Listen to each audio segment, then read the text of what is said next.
అల్టిమేట్గా ఇక్కడ ఏం జరుగుతూ ఉందంటే మంచో చెడో మా కేసీఆరే ఉంటే అయిపోతుండా అన్న చర్చ బలంగా వస్తూ ఉన్నది.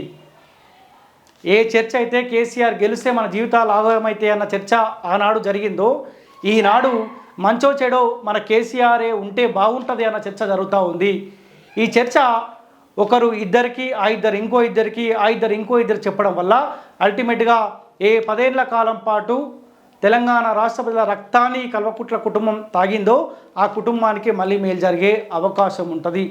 ఇప్పటికైనా సోయిలేని రేవంత్ రెడ్డి ఇప్పటికైనా ఆలోచించు. వాళ్ళు ఏమడుతూ ఉన్నారు, సంవత్సరానికి 2 లక్షల ఉద్యోగాలు నువ్వే ఇస్తా అని చెప్పినావు కదా, జాబ్ క్యాలెండర్ ప్రకటిస్తా నువ్వే చెప్పినావు కదా, అసెంబ్లీ ఎలక్షన్లో ప్రతి నిరుద్యోగి నీ పార్టీకే సపోర్ట్ చేసింది కదా, వాళ్ళు కొత్తగా ఏం అడుగుతలేరు కదా, 2 లక్షల ఉద్యోగాలు అడుగుతూ ఉన్నారు.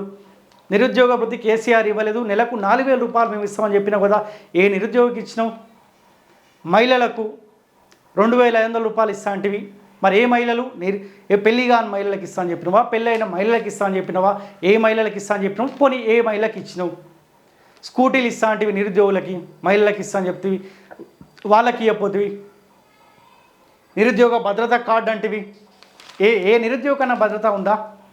హాస్టల్ నుంచి బయటకు వస్తే మళ్ళీ తిరిగి హాస్టల్కి పోతాడా కూడా నమ్మకం లేదు ఇప్పటికీ.